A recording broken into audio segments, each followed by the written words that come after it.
Hello friends, welcome back to my YouTube channel let's learn with Yeshi.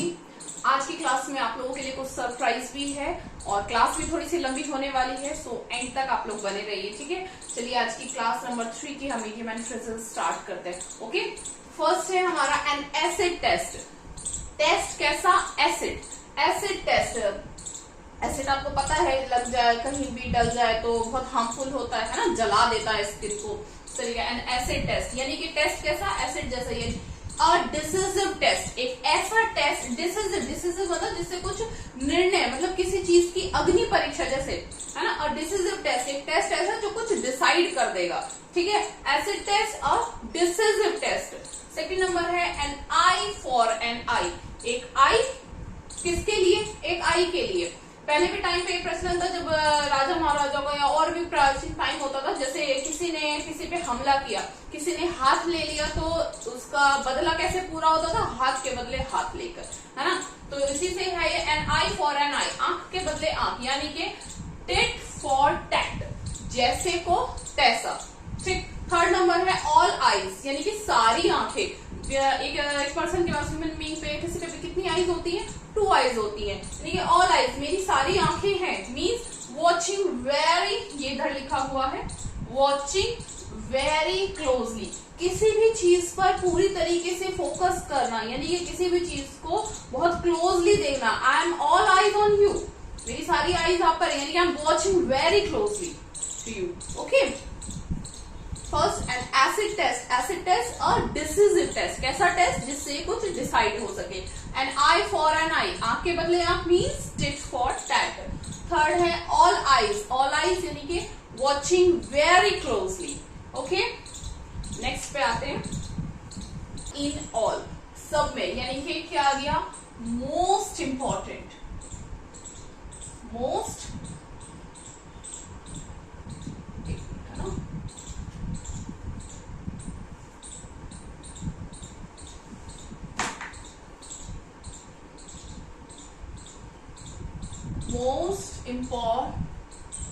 Most important. ठीक है, किसी भी चीज को जो ऑल इन ऑल मतलब मोस्ट इम्पॉर्टेंट, जैसे हम किसी भी चीज को कहते हैं कि बस ये ही सबसे ज्यादा जरूरी है। एग्जाम के लिए कहते हैं ना, ये पोर्शन तो छोड़ना ही नहीं है, यानी कि this is all in all, means most important. Fifth है आपका N arm chair job. Job कैसी? जिसमें आर्म्स होते हैं ना, आपके हैंड्स रेस्ट करके, एकदम बैक को आप रेस्ट करके प्रॉपरली आप सिट कर सकते हो। जॉब ऐसी जिसमें आपको ऐसी चेयर मिले। ठीक है, तो कैसी job? A good income, good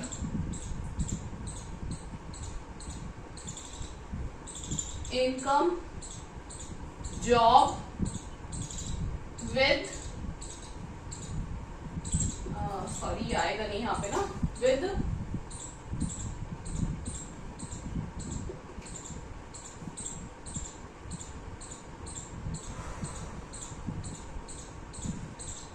high comfort.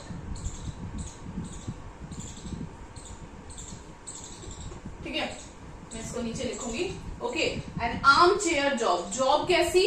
जिसमें आप हैंड्स को ऐसे रेस्ट करा के arm chair job, arm chair job पे बैठ सकेंगे। Good income job with high furniture, with sorry good income job with high comfort, ऐसी जॉब जिसमें आपकी इनकम भी अच्छी हो और आपके कंफर्ट भी हाई हो। ठीक है, सिक्स है आपका Apple of Discord. Apple of Discord, Discord मतलब लड़ाई झगड़ा। ठीक है, एप्पल ऑफ डिस्कॉर्ड, तो इसको क्या बोलते हैं? झगड़ा किसके लिए? एप्पल के लिए, यानी कि क्या आया है? Matter of dispute, matter of dispute,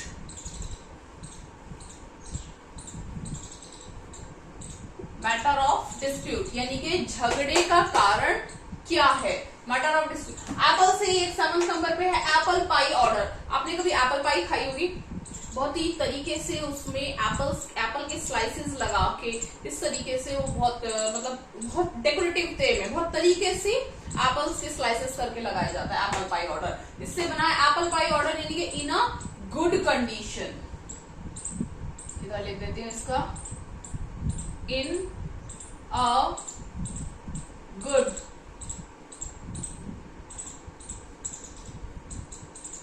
hope आपको ये दिख रहा है।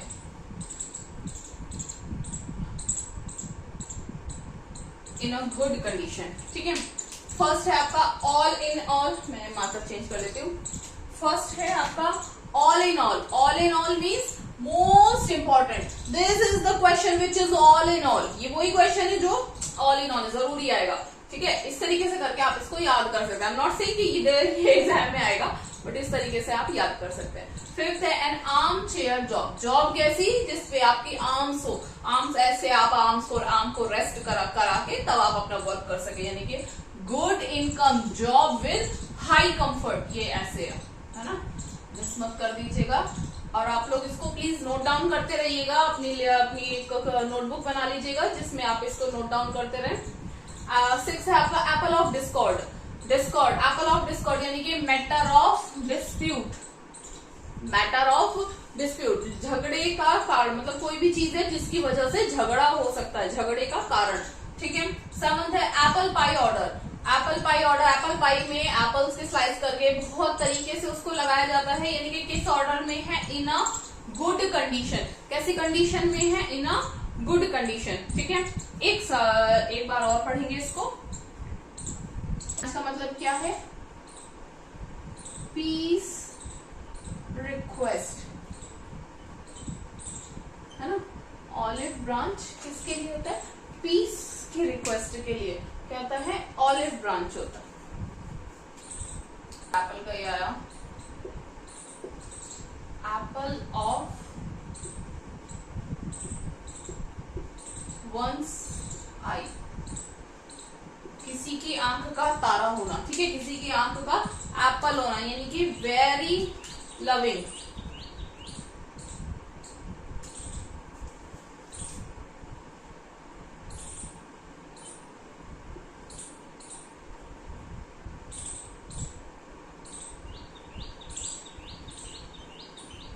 वेरी लवेबल, जो आपको कोई बहुत ही प्यार करने वाला होता है, जिससे आप बहुत ही प्यार करते हो, वो क्या होता है आपके लिए? एप्पल ऑफ वन साइड, ठीक है। लास्ट आपका 10 नंबर है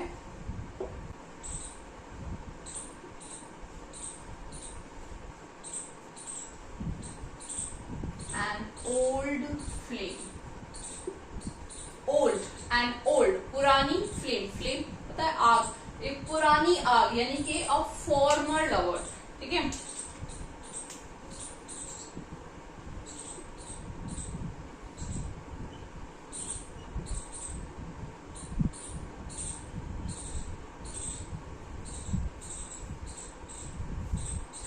ठीक, रिवाइज करते हैं। 8 है आपका एन ऑलिव ब्रांच। ऑलिव की ब्रांच, ऑलिव किसको रिप्रेजेंट करता है? पीस को रिप्रेजेंट करता है, तो ये क्या हो गया आपका? पीस रिक्वेस्ट, ठीक है। पीस रिक्वेस्ट आपको करनी है। ऑलिव ब्रांच का मीनिंग क्या होता है? Peace request. 9 नंबर है एप्पल ऑफ वन साइड, किसी की आइज का एप्पल होना, यानी कि आंख का तारा होना, मीन्स वेरी लवेबल। यदि आपको कोई बहुत प्यारा है तो वो आपको क्या है? एप्पल ऑफ वन साइड, ठीक है। 10 नंबर है एन ओल्ड फ्लेम। फ्लेम पुरानी फ्लेम, यानी कि फॉर्मर लवर, जो हमेशा से मतलब पुराने लवर्स होते हैं ना, उनके लिए क्या यूज होता है? एन ओल्ड फ्लेम, ठीक है, फॉर्मर लवर। ये थे आज के आपके 10 इडियम एंड फ्रेजेस, ठीक है। सरप्राइज मैंने बोला था, आज आप लोगों के लिए एक सरप्राइज भी है। सरप्राइज ये है कि आज हम इडियम एंड फ्रेजेस के साथ साथ वन वर्ड भी स्टार्ट करेंगे, ठीक है, क्योंकि वोकैबुलरी सेक्शन में सिर्फ इडियम एंड फ्रेजेस नहीं आते, इडियम एंड फ्रेजेस के साथ साथ antonym, सिनोनियम, phrasal words, one words और भी ये सब चीजें आती हैं। फ्रेजल वर्ब मैं सोच रही थी आज आपके लिए ऐड करने का, बट फ्रेजल वर्ब मैंने सोचा कि एक बार पहले आपको प्रॉपर तरीके से फ्रेजल वर्ब समझा दिया जाए, क्लास में फ्रेजल वर्ब क्या होती है वो समझा दूं, उसके बाद इसके साथ साथ हम 2-2, 4-4, 5 या 5 जितना भी बैठेगा उस अकॉर्डिंग हम फ्रेजल वर्ब भी ले लेंगे। आज मैंने आप लोगों के लिए वन वर्ड इंक्लूड किए हैं धीरे धीरे स्लाइड से, इसीलिए स्लाइड मैंने बोला था आज लंबी होगी क्लास। और वन वर्ड आप लोगों के लिए लिए हैं। फिर इसमें एंटोनियम एंड सिनोनियम को भी इंक्लूड कर देंगे, और एक क्लास फ्रेजल वर्ब की लेने के बाद, वो समझा दूं, फ्रेजल वर्ब लेने के बाद फिर हम इसमें फ्रेजल वर्ब भी अपनी क्लास में करा करेंगे। मैंने क्योंकि किसी भी चीज को कंप्लीट करने के लिए पूरा कर, ऐसे तो वोकैबुलरी सेक्शन इतना बड़ा है, आप उसको करते रहोगे तो कभी कंप्लीट होगा ही नहीं, कभी मतलब बहुत उसकी कोई लिमिट ही नहीं है ना, कभी अंत थोड़ी हो सकता है किसी भी चीज का, इतना है। बट फिर भी हमने 40 to 50 डेज का मैंने एक टारगेट रखा है।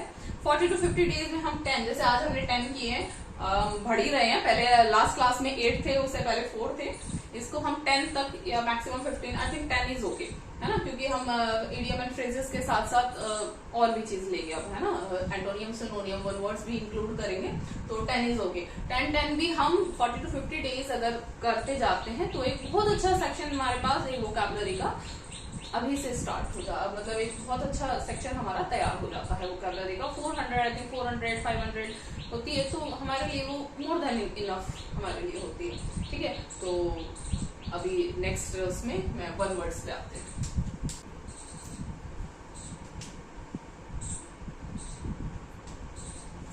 चलिए वन वर्ड्स में फर्स्ट है आपका a list of books available in a library. आप लाइब्रेरी में जाते हो, आपको कोई भी बुक अगर ढूंढनी है तो क्या करते हो, हर शेल्फ में जाके सारी बुक्स ऐसे निकाल के देखते हो क्या?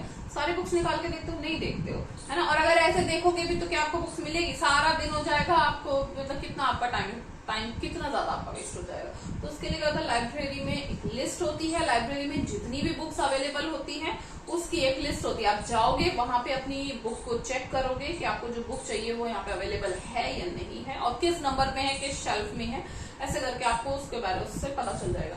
यानी कि अ लिस्ट ऑफ बुक्स, वो जो बुक की लिस्ट होती है, कौन सी बुक्स जो उस लाइब्रेरी में अवेलेबल है उसको क्या बोलते हैं? कैटलॉग।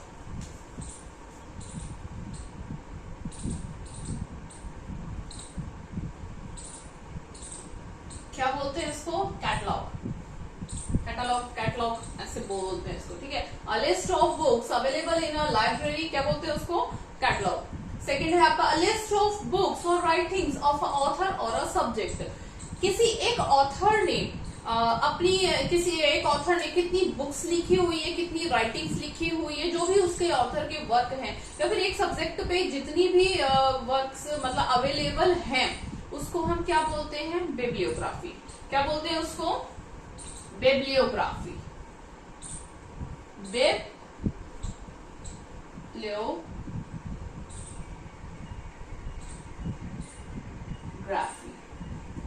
ठीक है।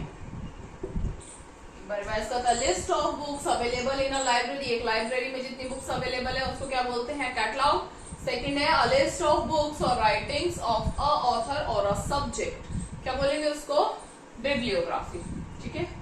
नेक्स्ट चलते हैं। A light sailing boat built specially for racing. एक लाइट मतलब हल्की फुल्की सेलिंग, तैरने, बोट सेलिंग ही करती है, बोट का काम होता है सेलिंग, तैरने के लिए करते हैं ना। लाइट सेलिंग बोट बिल्ट जो बनाई गई है किस लिए? स्पेशली फॉर रेसिंग, रेसिंग के लिए बनाई जाती है, तो उसको क्या बोलते हैं? याच।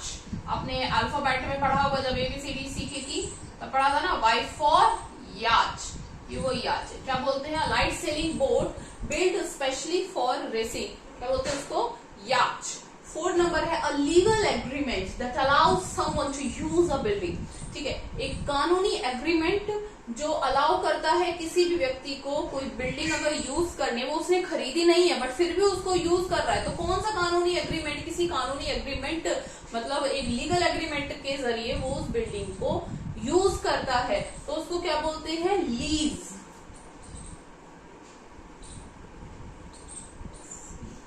लीज आपने सुना भी होगा, आगे कभी सुनो तो ध्यान देना इस चीज पे कि लीज पर ली गई है ये बिल्डिंग। ये बिल्डिंग आपने खरीदी है? नहीं, ये बिल्डिंग हमने लीज पर ली है। तो क्या? A legal agreement that allows someone to use a building, क्या बोलते हैं उसको? लीज। नेक्स्ट आइए, फिफ्थ है आपका a large number of fish swimming together. आपको पता है फिश का प्लूरल भी फिश ही होता है, ठीक है। फिश का फिशेस नहीं बोलते, फिश ही बोलते हैं, लेकिन हमको यहाँ पे बताना है कि बहुत सारे फिश है, नंबर में फिश है हमारी, तो क्या बोलेगा? Large number of fish swimming together, यानी कि जब बहुत सारे फिश एक साथ स्विमिंग करती है तो उसको क्या बोलते हैं? शोल। क्या बोलते हैं? शोल। ठीक। 6 नंबर है a large body of people playing musical instruments. ठीक है, बहुत सारे लोग जब म्यूजिकल इंस्ट्रूमेंट को प्ले करते हैं, आपने देखा होगा जी टीवी पे, सोनी पे या किसी पे भी कोई इंडियन आइडल और सारेगामापा ये जो सिंगिंग शो आते हैं, तो जो पार्टिसिपेंट होता है वो तो सिर्फ सिंगिंग करता है, बट पीछे बहुत सारे आपने देखा होगा म्यूजिशियंस होते हैं जो बैठ के इंस्ट्रूमेंट प्ले कर रहे होते हैं। सिर्फ एक बंदा नहीं होता, बहुत सारे लोग होते हैं जो एक म्यूजिक वहां पे क्रिएट करते हैं। तो वही है a large body of people playing musical instrument, जो बहुत सारे लोग हैं और म्यूजिकल इंस्ट्रूमेंट्स को बजाते हैं, एक प्यारा सा एक सुंदर सा एक म्यूजिक को क्रिएट करते हैं। उसको क्या बोलेंगे? ऑर्केस्ट्रा। क्या बोलते हैं उसको? ऑर्केस्ट्रा।